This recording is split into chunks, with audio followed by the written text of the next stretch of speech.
ये 84 है दिव्य लक्षण। बस सुनना और जो ना हो उनको धारण करने की चेष्टा करना, सुनना जरूर। सबसे पहली वैष्णव की पहचान भगवदीय जो प्रभु का हो चुका है, वैष्णव जो कंठी तिलक मंत्र नाम सदगुरुदेव ग्रंथ पंथ सबका उसको ज्ञान है, अपनी रसरीति का ज्ञान है, अपने गुरुदेव का अनन्य है, अपने पंथ का उसको ज्ञान है।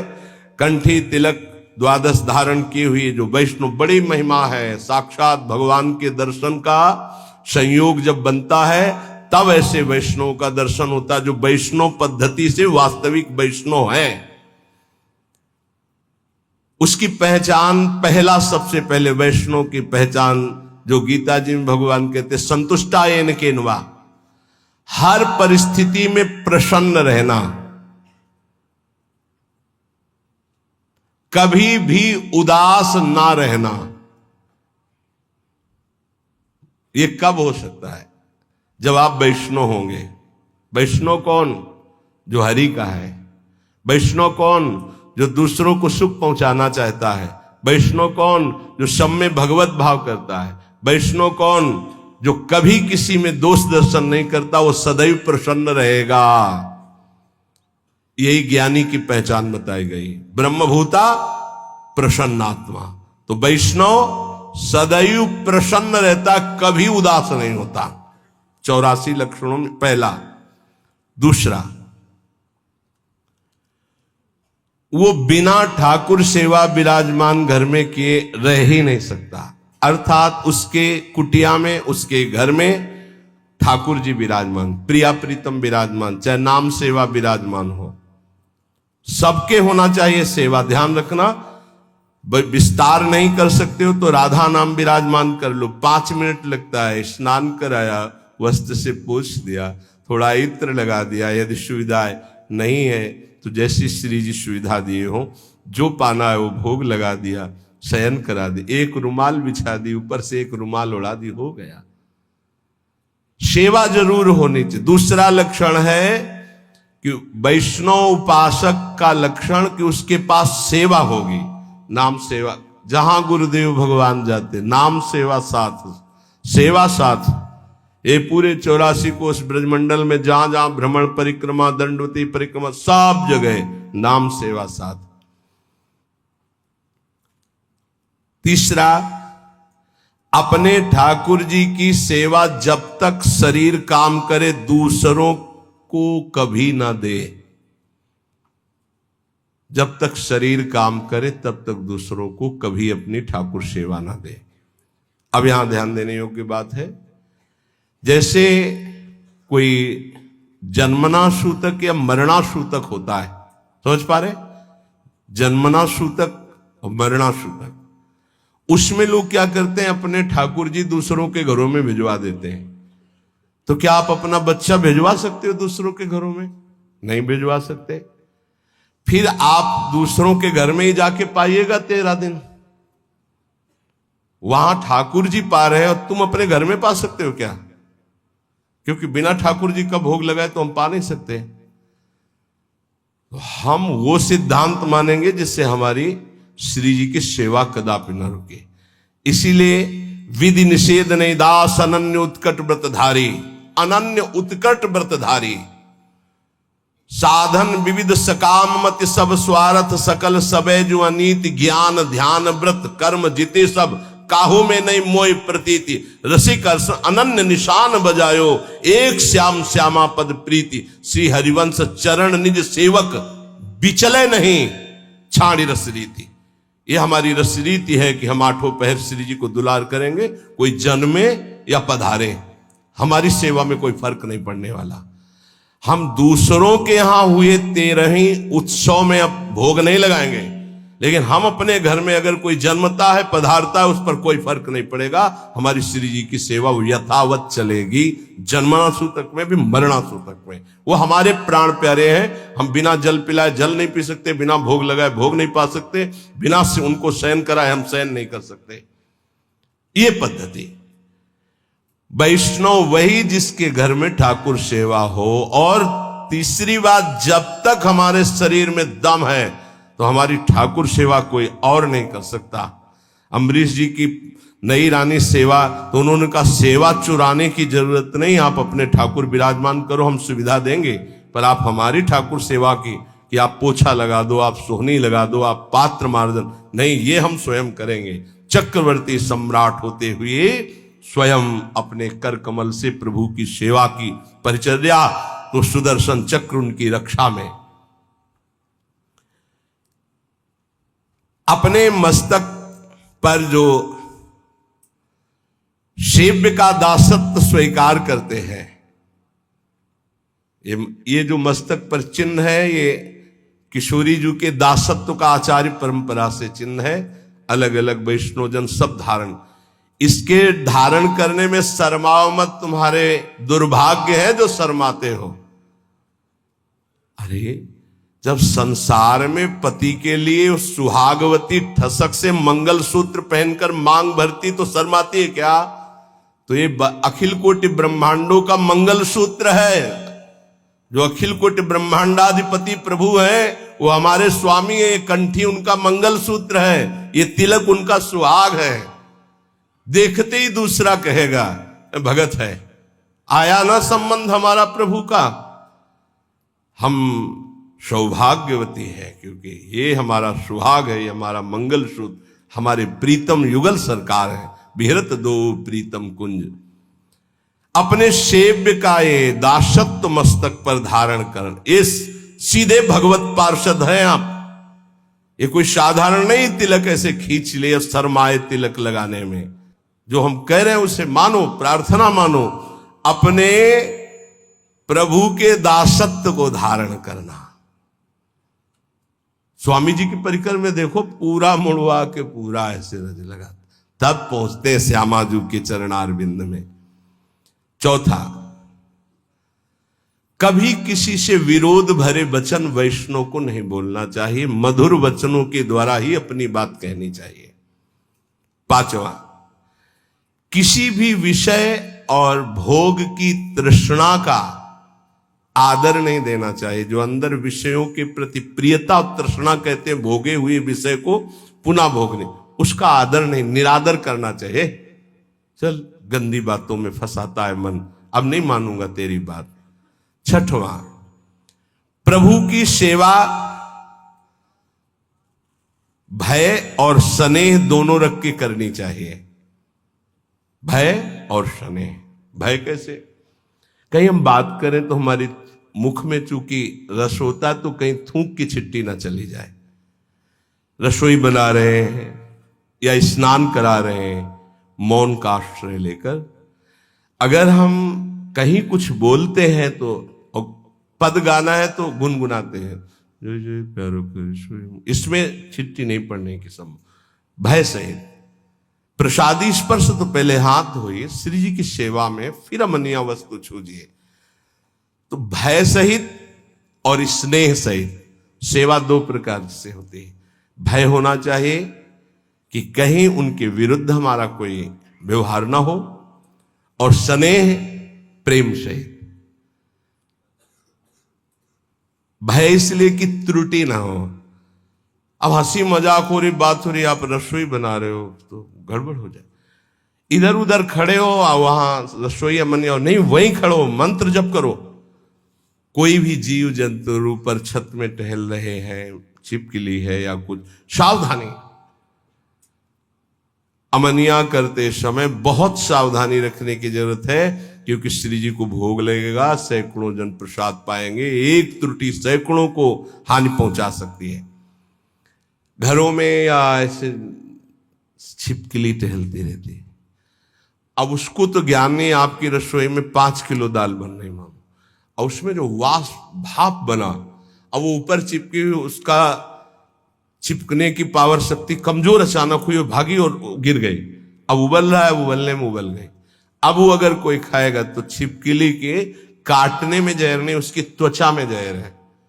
ऐसे बहुत से कीट पतंगे, ऐसे बहुत सावधान। आप दूध उबाल रहे हैं, वहां खड़े हैं, नाम जप करते रहे, दूध उबल जाए उतार करके जाली वाला ढक कर, बड़ी सावधानी, क्योंकि श्री जी को भोग लगाना है, संत जन प्रसाद पाएंगे। कई असावधानियां ऐसी होती हैं जिनमें कई जगह देखा गया है कि अस्पताल ले जाना पड़ा है। बहुत सावधान। छठवां, प्रभु की सेवा भय सहित और स्नेह रख करके करना। सातवां, हर उपासक को अपने देह को नाशवान समझकर छूटेगा, ये बात दिमाग में बैठा लेनी चाहिए वैष्णव को।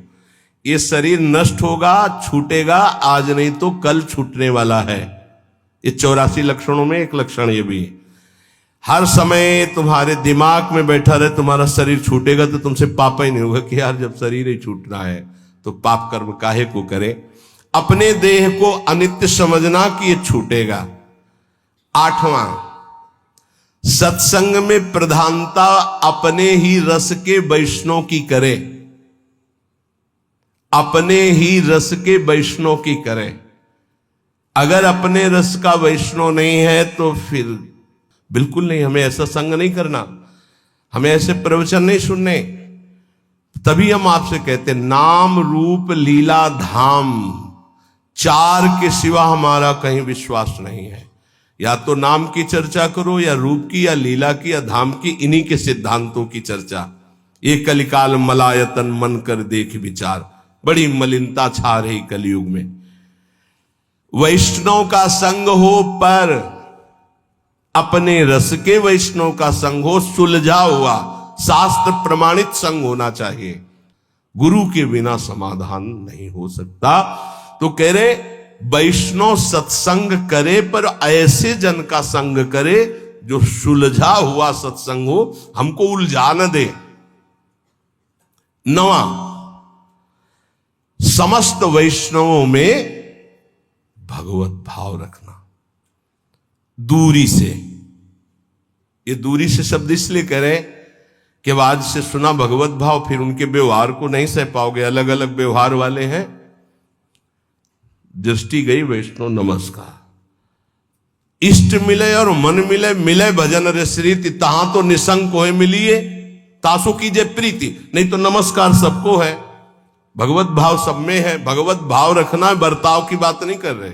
समदर्शिना, भगवत भाव दर्शिना, बर्ताव नहीं। संग तो करो समझ कर, ऊपर पहले वर्णन हुआ, वैष्णव संग करो उन्हीं रसिक महापुरुषों का जहां तुम्हें संशय न हो। सब में भगवत भाव रखना है। दसवां, अपनी बुद्धि को अपने इष्ट में स्थिर कर देना। जैसे कल एक अनन्य उपासक बाहर कहीं के हैं, वो आए और उन्होंने कहा कि राधा नाम की इतनी प्रियता हो गई कि अब और नाम का कीर्तन, जैसे गांव में प्रभात फेरी में होता है, तो जब राधा नाम का कीर्तन सब गाते हैं तो हम गाते हैं, इसके बाद जब और गाते हैं तो हम नहीं गाते हैं। तो मन में लगता है कहीं अपराध तो नहीं बन रहा है। वो आपसे जानकारी करना चाहते हैं। बिल्कुल रुचि नहीं है अन्य, ना बोलने की, ना सुनने की, ना गाने की। हमारा कोई ऐसा नहीं है, पर हमारी रुचि ही नहीं है। जब राधा नाम गाया जाता है तो मैं गाता हूं, नहीं तो मौन हो जाता हूं। क्या यह अपराध तो नहीं? हम कहा अपराध नहीं, तो धन्य भाग है। वही तो महाप्रभु हरिवंश चंद्र जी कह रहे, रसना कटो जो अन रटो, निरखी अन फुटो नैन, श्रवण फुटो जो अन सुनो, श्री राधा जस बहन। मीरा जी ने जब पद लिखा प्रश्न करके गोस्वामी जी को, तो गिरधर से प्रीति की बात कह के लिखी। और गोस्वामी जी ने जब उत्तर दिया तो लिखा, जाके प्रिय न राम वैदेही, तजिए ताहि कोटि बैरी सम जत्यप परम सने। गिरधर गोपाल शब्द नहीं लिखा, लिखा जाके प्रिय न राम वैदेही। अपने इष्ट की अनन्यता, वो अपने इष्ट की अनन्यता से प्रश्न कर रहे, वो अपने इष्ट की अनन्यता से उत्तर दे रहे। अपने इष्ट में बुद्धि स्थिर हो जाना, किसी भी प्रसंग से बुद्धि को विचलित ना करना, अपने इष्ट से। 11वां, श्री भगवान के दर्शन होंगे ऐसी आशा रखना। ये वैष्णव धर्म है। हमें इसी जन्म में भगवत साक्षात्कार होगा, ये दृढ़ आशा रखना। 12वां, आसुरी भाव वाले लोगों का संग न करना। ऐसे आसुरी पुरुषों का संग न करे जो आपके भगवत दर्शन की आशा तोड़ दे, भगवत भजन की आशा तोड़ दे। 13वां, प्रसाद बहुत समझ बूझ के ही लेना। वैष्णव को किसका भोग लगा हुआ है, कैसा वैष्णव है, क्या उसका पद्धति है, ये समझ बूझ करके। हाँ, जहां महारानी जो नहीं है, कई ऐसे अलग अलग भाव वाले जन हैं, अपने अपने भाव के अनुसार हमको अपने इष्ट मिले और मन मिले। खान पान तो कीजिए रसिक मंडली माए, जिनके और उपासना तहां उचित ध्रुनाए। पक्का, ये पक्का। संभव हो जानकारी करके ही प्रसाद ले, नहीं तो उपवास, इष्ट की अनन्यता। ये वैष्णव धर्म है, वैष्णव धर्म बड़ा चमत्कार है भगवत वैष्णव धर्म में। एक काशी में वैष्णव रहते थे, श्यामा श्याम के उपासक, अनन्य। अब रहते काशी में, कभी विश्वनाथ जी के दर्शन करने नहीं गए, और उनका बड़ा यश हुआ। तो विश्वनाथ जी की जो प्रधान सेवक थे वो बड़े ज्योतिषाचार्य थे, तो थोड़ा ईर्ष्या सी हुई कि इतने प्रसिद्ध है वैष्णव और परम वैष्णवाचार्य भगवान महादेव जी के दर्शन करने नहीं आते, काशी में रहते हैं और विश्वनाथ जी के दर्शन करने एक बार भी नहीं आए। इतने थे कि नाम से, समय से, ज्योतिष की गणित लगाने में बड़े प्रवीण। उन्होंने गणित लगाई तो लिखा था कि आज के दूसरे दिन दोपहर के 12 बजे म्लेच्छ सेना आएगी और वो आक्रमण करके सब नष्ट भ्रष्ट कर देगी उनको। उनके मन में आया कि 1 बजे चलेंगे और फिर उनको बोलेंगे कि जिनकी नगरी में रहते हो उनके दर्शन करने नहीं आए तो उसका तुम्हें फल मिला कि देखो सब नष्ट भ्रष्ट हो गया। 1 बजे दूसरे दिन गए, ज्योतिष उनकी बिल्कुल साक्षात। गए तो नहा स्नान करके नए कपड़ा पहन रहे थे। ठाकुर जी भी वैसे, सब घर वैसा, कोई म्लेच्छ सेना नहीं है, और वो कपड़ा बदल रहे थे, नए कपड़ा। तो उनका आओ आओ, आज तो बड़ी कृपा हुई भगवान शंकर की कि आप स्वयं चलकर दर्शन दिए, इसका मतलब भगवान शिव हम पर प्रसन्न है। तो उनका मैं आश्चर्यचकित इस बात का दर्शन कर रहा हूं कि 12 बजे म्लेच्छ सेना आनी चाहिए आपके पास और आपका सब विध्वंस करना चाहिए। बोले आई थी?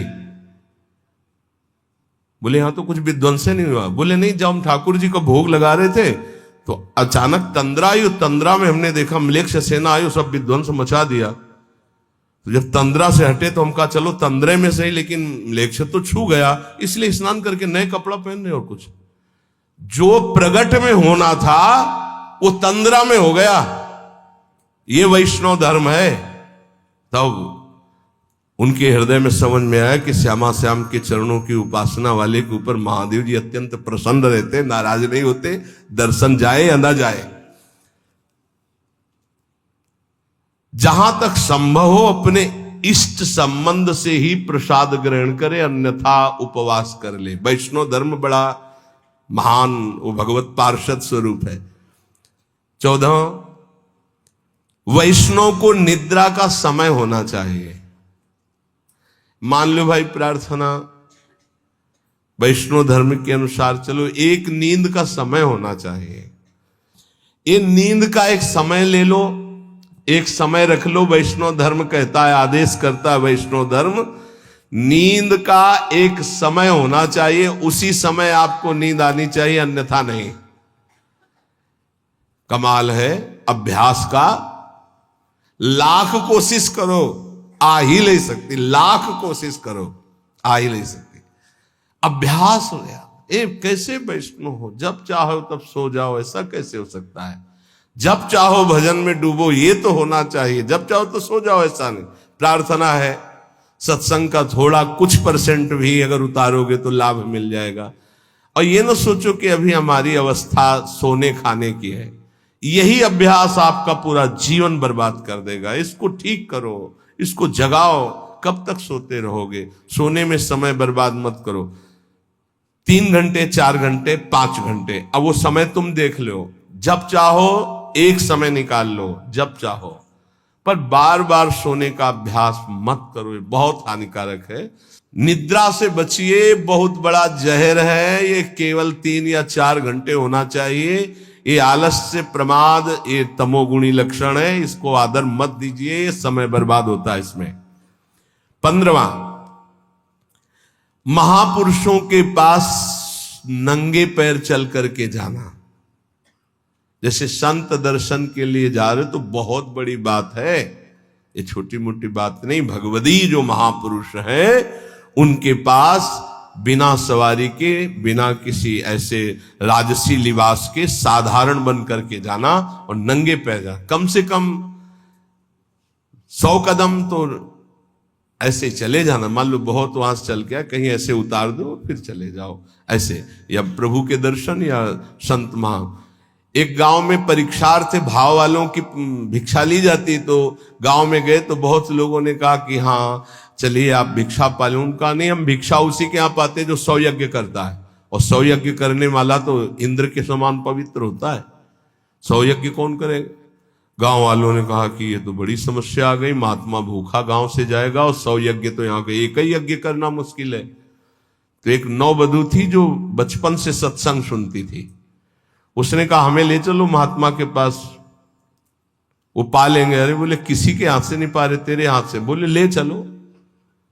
तो नंगे पैर कपड़े से ढक कर भोग सामग्री लेके गए। बोले पाओ महाराज। बोले सुना नहीं मेरा नियम यहां कि 100 यज्ञ करने वाले के हाथ में। बोले 100 यज्ञ तो बहुत थोड़ी होती है। बोले ये दोहा आपको याद है, संत मिलन को चालिए तजी माया अभिमान, ज्यो ज्यो पग आगे पढ़े कोटिनी यज्ञ समान। जैसे जैसे आगे चरण बढ़ाए जाते हैं वो करोड़ों यज्ञ, तो आप 100 काट ले उसमें, हमारे तो बहुत जमा है, तत्काल पा लिए भाव। किसी भी भगवदीय महापुरुष के पास दैन्य होकर नंगे पग जाना। 16वां, किसी के घोर अपराध करने पर भी क्रोध ना करना, ये वैष्णव धर्म है। क्योंकि क्रोध करने से भगवद आवेश का प्रादुर्भाव नहीं होगा, और वैष्णव वही जिसमें भगवद आवेश आता हो। बोले अब ये नहीं बोल रहे, अब तो साक्षात श्री भगवान बोल रहे हैं। किसी के ऊपर क्रोध नहीं करना। क्रोध करने से हृदय में भगवद आवेश नहीं आएगा। 17वां, जहां अपने भागवत धर्म की विरुद्ध चर्चा हो रही हो वहां मौन धारण करके तत्काल चल देना चाहिए। मौन धारण करके झगड़ा नहीं करना, वहां से तत्काल चल देना चाहिए। प्रायः जो लोग पूर्ण ज्ञानी नहीं हैं वो ऐसी बातें करने लगते हैं, तो हमको ऐसी बातें नहीं सुननी जहां प्रभु के नाम रूप लीला धाम की अवहेलना हो रही हो। जहां स्वधर्म के विरुद्ध चर्चा होती हो वहां से मौन होकर उठकर चल देना चाहिए। 18वां, जो कंठी तिलक गुरुमंत्र नहीं लिए हैं, अभी बड़ी समस्या वाला है, हम उसके हाथ का पानी और भोजन ना पाए, फिर बड़ी समस्या हो जाएगी। पति कंठी तिलक लिए, पत्नी लिए नहीं, या पत्नी लिए है तो पति नहीं लिए, बड़ी समस्या है। तो इन्हीं समस्याओं का समाधान हो जाना, वैष्णव धर्म पर स्थित हो जाना है बहुत कठिन। ये हितधाम में जब चर्चा हुई थी तो एक बार लौट करके पूज्य बाबा जो राधा नाम कीर्तन करते थे तो उनको कीर्तनिया बाबा कहते थे, बड़े ही प्रेमी स्वभाव। लौट के आए, बोले महाराज इस चर्चा से तो बड़ी खलबली मच गई। बोले कितने परिवार टूट जाएंगे आपने जो चर्चा की है। अब वो पत्नी के हाथ का कैसे पाएगा वैष्णव जिसकी गले में कंठी नहीं है। और अवैष्णव, देखो जो वैष्णव धर्म कहता है उसके अनुसार हमको चलने की बात कही गई है।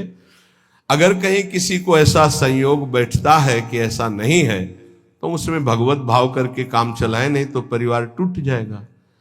अब वो नहीं तुम कंठी तिलक बांधे वो नहीं बांधना चाहती, या वो बांधे तुम नहीं बांधना चाहते, तो बड़ा विरुद्ध हो जाएगा। तो हम उस पर भगवत भाव करते हैं, मेरे प्रभु इस रूप में विराजमान, अपने भाव को चलाते। वैसे ये काम चलाऊ बात है, स्थायी बात का जो यहां निर्णय है, अवैष्णव के हाथ का पानी या भोजन रांधा हुआ वैष्णव जन को, क्योंकि प्रभु को हमें भोग लगाना, प्रभु को पाना है। बड़ा है कठिन ये, बड़ा। अब मान लो आप पूरा परिवार वैष्णव, लेकिन रिश्ते नातेदारी में गए, बड़ी समस्याएं आ जाएंगी। आप किसी के ब्याह में गए तो वहां रसोईया कंठी तिलक वाला था कि नहीं, बोले नहीं था, बोले हम नहीं पा सकते, बड़ी समस्याएं आ जाएंगी। और इन्हीं समस्याओं पर लड़ करके जो आगे बढ़ता है वही भगवत पार्षद पद प्राप्त करता है। भोजन संभल जाए तो भगवत प्राप्ति दुर्लभ नहीं है, क्योंकि भोजन से ही बुद्धि का प्रभाव बदलता है। अवैष्णव के वैसे वैष्णव सिद्धांत कहता है 19वां सिद्धांत है भाई, 84 सिद्धांत है, समझ लीजिए। अवैष्णव के हाथ से अपनी ठाकुर सेवा में सेवा शामिल ना करना, कोई भी सेवा शामिल नहीं। आप दीक्षित नहीं, आप हमें जल नहीं दे सकते हम श्री जी को स्नान कराने के लिए, वो हम स्वयं अपने हाथ से करें। अगर सम्मिलित हो सेवा में तो कंठी तिलक वैष्णव होना ही चाहिए, ऐसा आदेश है शास्त्र का। 20वां, हर परिस्थिति में धैर्य को कभी न खोना, कुछ भी हो जाए धैर्य न खोना। जैसे अपने एक ब्रजवासी बलराम जी बता रहे थे कि हमारे पड़ोस में एक नियम पूर्वक वैष्णव भजन करते थे। उनके एक ही बेटा थे, वो मथुरा गए हुए थे, एक्सीडेंट हुआ और मथुरा में ही, तो उनके पास सूचना है कि तुम्हारा बेटा एक्सीडेंट में मारा गया। तो उनका मर गया है? बोले हाँ मर गया। बोले आप लोग लाओ हमारा, जब तक माला पूरा नहीं होगा तो हम नहीं उठेंगे। माला पूरा किया तो कितना धैर्य है, नहीं तो छूट जाए ना माला।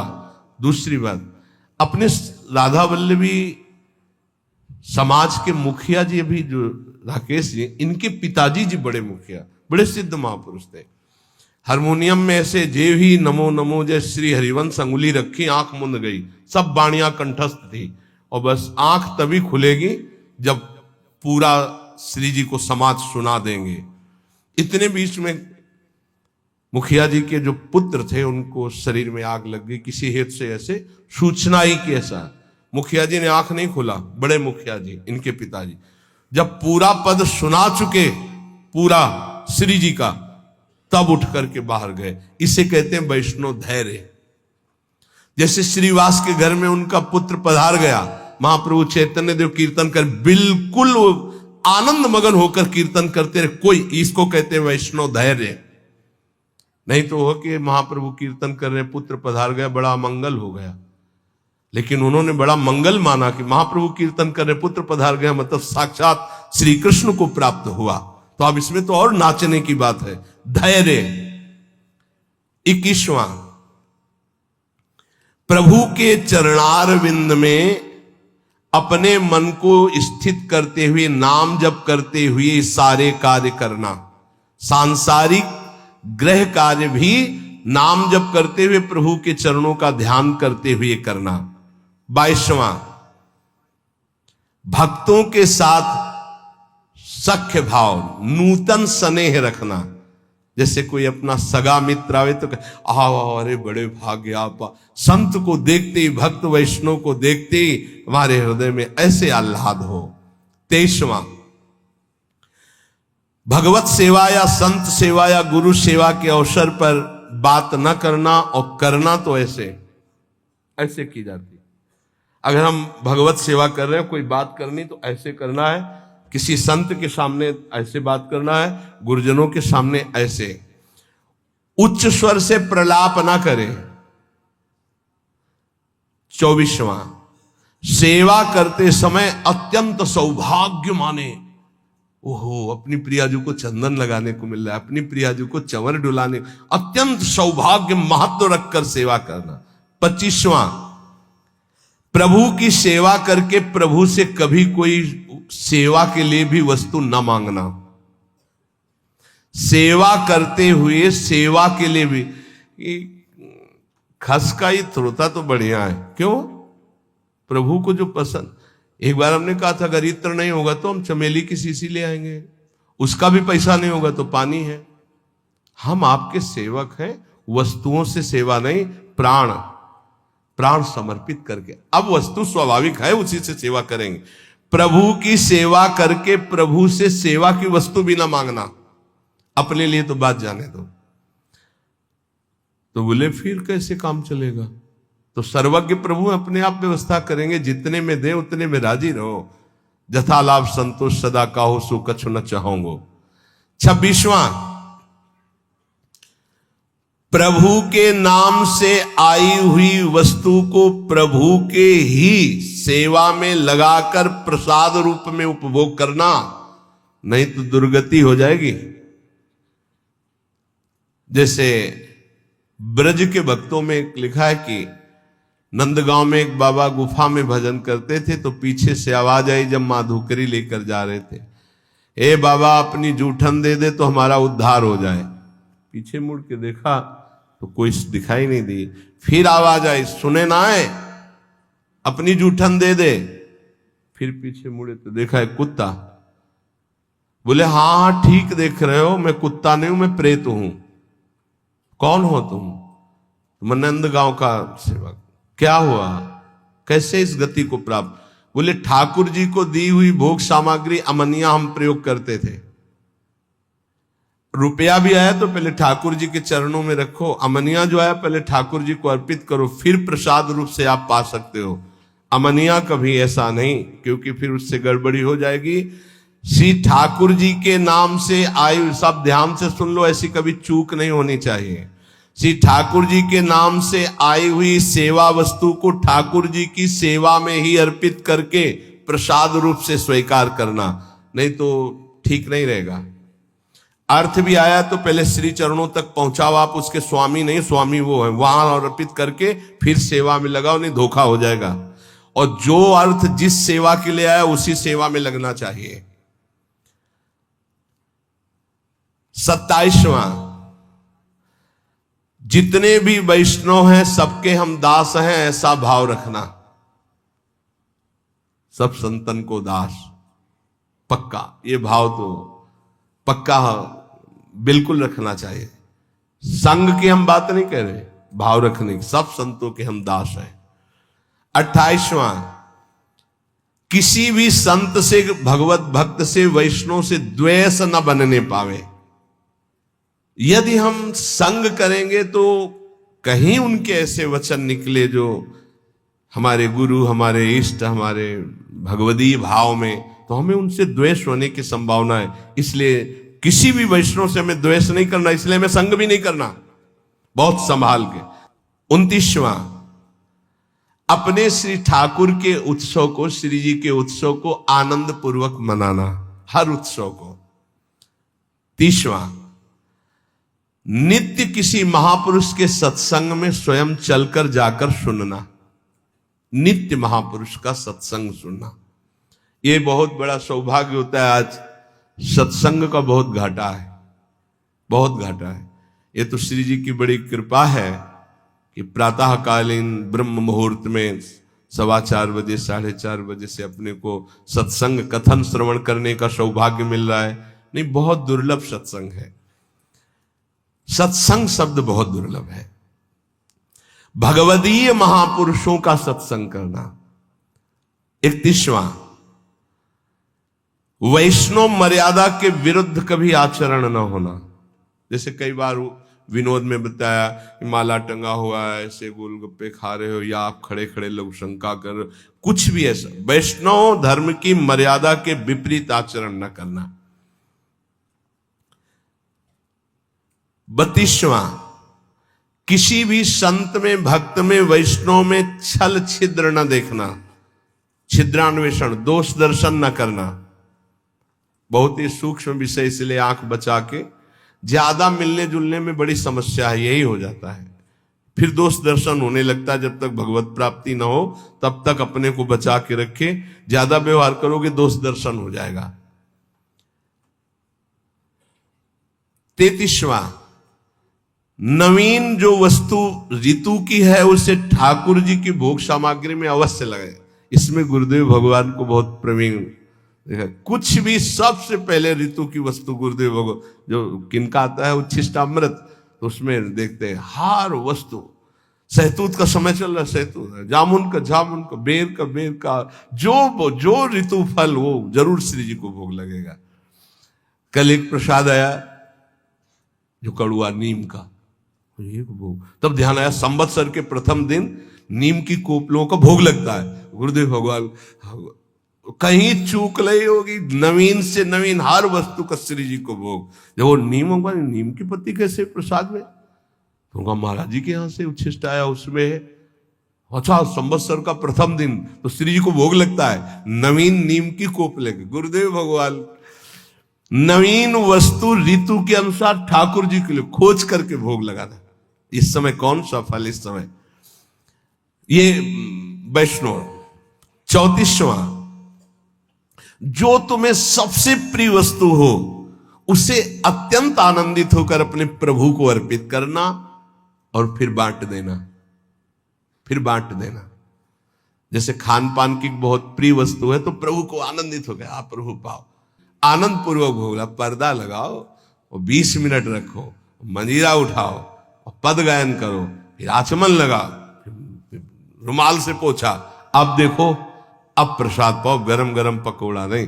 और उसमें भी 2-4 बांट दो। कैसे बांट दें, कुछ पशु पक्षी ब्रज के हैं या जो बाहर है, पूरा जो बहुत प्रिय वस्तु हो भोग लगा के पूरा नहीं पाना, थोड़ा उसे बांटो प्रिय वस्तु को। 35वां, कुछ भी हानि हो जाए, हमारे ठाकुर चिंतन और ठाकुर सेवा हो रही, इससे बड़ा कोई लाभ नहीं, हमें शोक नहीं करना, कुछ भी हानि हो जाए। 36वां, बड़े से बड़े सुख और दुख में ठाकुर जी के सिवा हमें और ना हर्षित होना है ना शोकित होना है। आ जाए तो जय श्री राधे और चला जाए सब तो जय श्री राधे, सुख दुख में समान भाव रखना। 37वां, स्वयं अपने आचार्य ग्रंथ का नित्य पाठ करना आचार्य ग्रंथ का। 38वां, श्री सर्वोत्तम प्रियालाल को पद सुनाते हुए हर सेवा का, जैसे स्नान कर रहे तो स्नान का पद है, भोग लगा रहे तो भोग का पद है, आरती का तो आरती, पदों के द्वारा श्री ठाकुर जी की प्रियाजू की सेवा करना।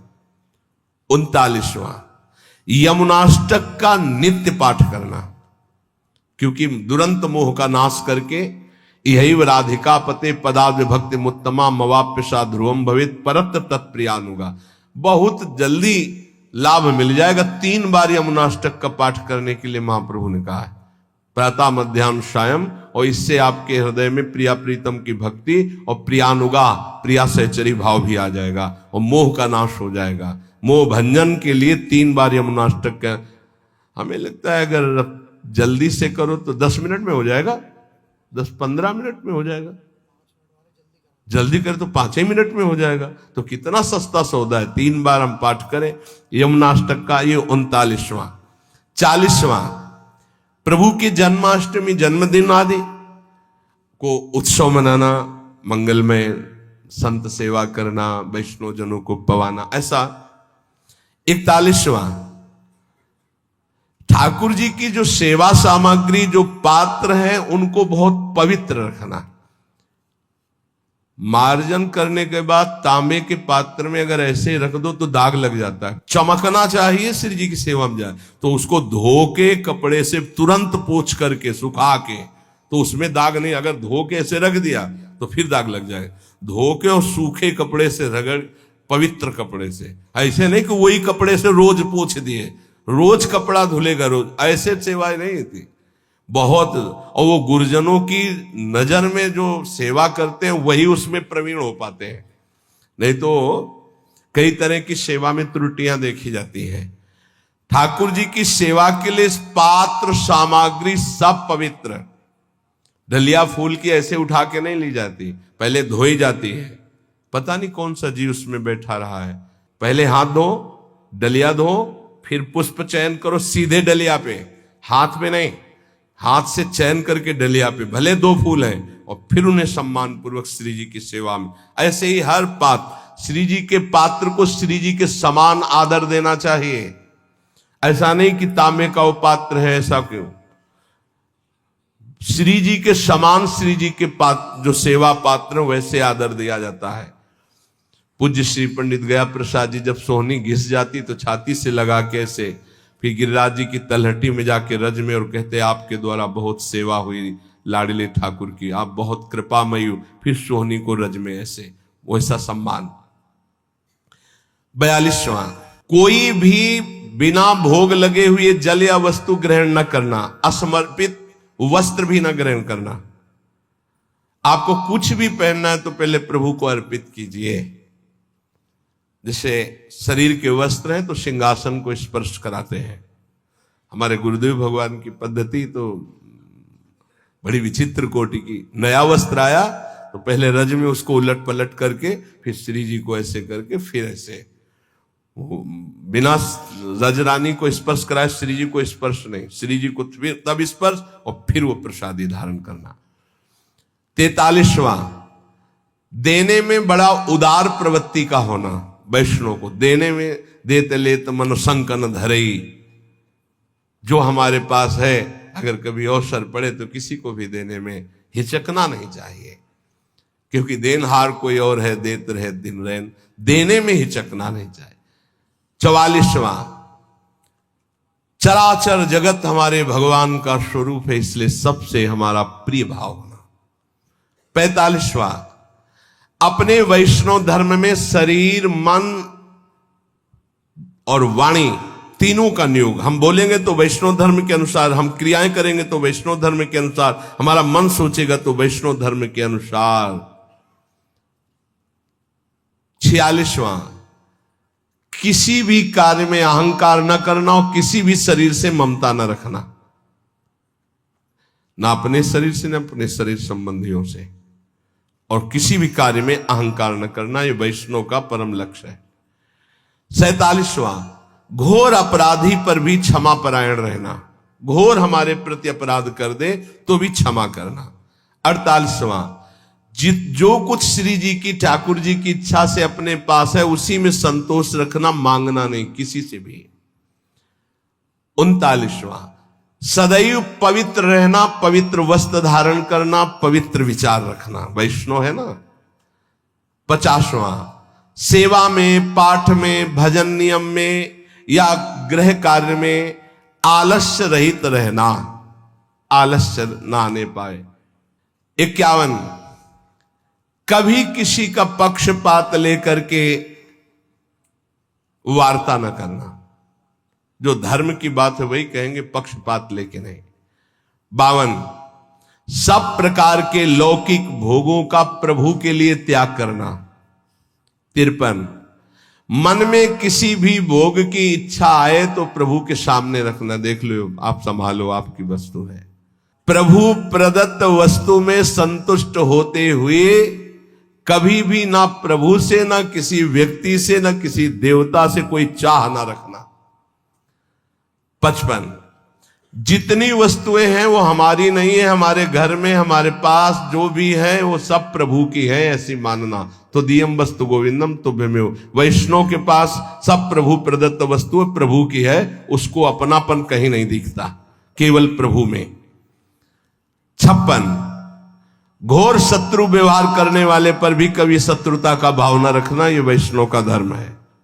57, वैष्णव कभी असत्य भाषण नहीं करता, वैष्णव को कभी असत्य भाषण नहीं करना चाहिए। ये इसमें बड़ी चूक अब होने लगी, कलयुग है, झूठ बोलने में कुछ देर नहीं लगती, मतलब पाप का कोई मतलब ही नहीं रह गया झूठ बोलने में, बिल्कुल शब्दों से 1 मिनट में पूरी बात झूठ बोल लियो, तिलक लगाओ, कंठी बांधे हुए हैं।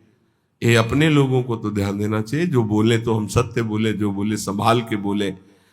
58, वैष्णव की शब्द भाषा में किसी का अपमान नहीं होता, इसलिए अपमान बड़े शब्द ना बोले। और 59, अपनी निंदा होने पर प्रसन्न रहे, दूसरे की निंदा होने लगे तो कान में अंगुली डाल के वहां से चल दे। बहुत सुंदर सुंदर धर्म है। 60, अपने चित्त को स्थिर रखते हुए सदैव आराध्य देव के नाम का प्रधान चिंतन रखना। 61, इंद्रियों के विषयों में इंद्रियों की प्रीति होती है पर हम उसको नहीं भोगेंगे प्रभु की प्राप्ति के लिए। 62, स्त्री पुत्र घर आदि मेरे गोविंद का है, मेरा नहीं है, ऐसी भावना रखना। 63, स्त्री पुत्र आदि के बिछुड़ने पर दुख ना मानना, क्योंकि वो प्रभु के थे, प्रभु ने ले लिया है अपनी सेवा में। हे देखो वैष्णव धर्म, एक आए थे तो उन्होंने कहा हमारा अकेला पुत्र था, पधार गया, भगवान पे अश्रद्धा हो गई। स्त्री 62, स्त्री पुत्र ग्रह आदि गोविंद के हैं, ऐसा भाव रखना। 63, स्त्री पुत्र आदि के बिछुड़ने पर दुख न मानना, भगवान की वस्तु भगवान ने अपनी सेवा में ले ली। 64, किसी भी बात का घमंड न करना कि मैं वैष्णव हूं, मैं भजनानंदी हूं, मैं अमुक जितेंद्री हूं, त्यागी हूं, कोई भी। 65, आर्जव, बहुत सरल स्वभाव, कुटिलता रहित, सरल स्वभाव न मन कुटिलाई, वैष्णव का सरल स्वभाव होता है। 66, भाषण प्रिय हितकर सत्य, सत्य बोलना है पर प्रिय और हितकर बोलना है। 67, सदैव संभाषण के बीच में इष्ट का नाम उच्चारण करते रहे, राधा राधा, फिर बात राधा, ये वैष्णव का लक्षण है। हमने चित्रकूट में देखा, वो राम जी की इच्छा से आ जाए, ऐसा ऐसा ऐसा, राम जी की इच्छा से, वो राम जी की सैकड़ों बार शब्द में बोल, राम जी की, बहुत अच्छा लगा। ऐसे ही श्री जी की इच्छा से ऐसा, श्री जी, किशोरी जी की इच्छा थी तो परिक्रमा चले गए, फिर परिक्रमा से किशोरी जी की इच्छा से, ऐसा अपनी बात में कितनी बार नाम आए इष्ट का, ये अधिक से अधिक ध्यान रखें। 68, हर परिस्थिति में तुम्हारा चित्त शांत रहना चाहिए। 69, हर प्राणी मात्र की सेवा का अवसर आने पर चूकना नहीं चाहिए, चाहे पशु पक्षी की ही सेवा क्यों न हो। 70, एकाग्र चित्त होकर अपने आराध्य देव की सेवा में तन्मय होना चाहिए, सेवा में तन्मयता आवश्यक है। 71वां, अंतःकरण निर्मल बनाना वैष्णव का धर्म है, कोमल सरल कुटिलता रहित निर्मल स्वभाव। 72, कोई भी निंदित कार्य कदापि ना होने पावे जो वैष्णव के द्वारा नहीं होना चाहिए। 73वां, अपना कोई अपराध करे तो उसके लिए प्रभु से प्रार्थना करे कि कभी इसको दंड न दे। अपना कोई अपराध करे तो प्रभु से प्रार्थना करे कि कभी इसको दंड न देने, उसको दंड निश्चित मिलेगा, और आप खुशी मत मनावे वैष्णव होकर कि भले दंड मिले। नहीं नहीं, प्रभु हमारा ही कोई अपराध है जिससे ये कटु व्यवहार करके हमारे पाप का मोचन कर रहा है, कृपालु कभी इसको दंड मत देना। 74, महापुरुषों के भक्तों के चरित्रों का पढ़ना और सुनना। 75, अपने मन में किसी बात के लिए अपने को बड़ा ना मानना, किसी बात के लिए। 76, जिस बात से दूसरे के मन को दुख पहुंचे, दूसरा उदास हो जाए, खिन्न हो जाए, ऐसे कभी वचन न बोलना। 77वां, जो सत्य है, जो लक्ष्य है, उसे सुनो, उसी का मनन करो, वही वाणी से बोलो। 78, गोपाल शास्त्र नाम का जरूर पाठ करें, भगवान के नामों का कीर्तन। 79, जो कार्य करे उसको प्रभु को समर्पित कर दे और उसमें फल की इच्छा ना रखे। 80, श्री ठाकुर जी की सेवा करने के बाद कीर्तन और नृत्य जरूर करे, सेवा का पूर्ण स्वरूप कीर्तन और नृत्य से होता है, नाम कीर्तन किया और फिर नृत्य कर रहे हैं। 81, वैष्णव मंडली में रहने को मिले तो निशंक होकर के रहिए, इससे बड़ा जीवन का लाभ नहीं। यही परम पद है, संतों के बीच में बैठने को मिला साधु समागम में। हरिराम व्यास जी कहते हैं परम पद किसको कहते हैं, बोले साधु समागम को। तो अगर वैष्णव मंडली में बैठने को मिले, उनके बीच में नाम कीर्तन कथा वार्ता। 82, अन्य आश्रय कभी उदय न होने पावे अपने इष्ट के सिवा। अन्य आश्रय जहां उदय होने का हो उसको नष्ट कर देना चाहिए। ये आदमी हमारे कभी काम आएगा, ऐसी बात आवे तो उस आदमी से परिचय खत्म कर देना चाहिए, फाड़ के फेंक देना चाहिए। फोन नंबर नहीं रखना, मुझे अपने प्रभु का भरोसा रखना, तुम्हारे फोन नंबर का नहीं रखना। प्रभु के शरणागत होकर के किसी अन्य देवता आदि की आराधना करके फलाकांक्षा करना यह कलंक है। बने तो रघुवर ते बने, बिगड़े तो भरपूर, तुलसी और अंते बने, ताबन बे धूर। और 84, अपने आचार्य वंशजों को आचार्य के समान समझना।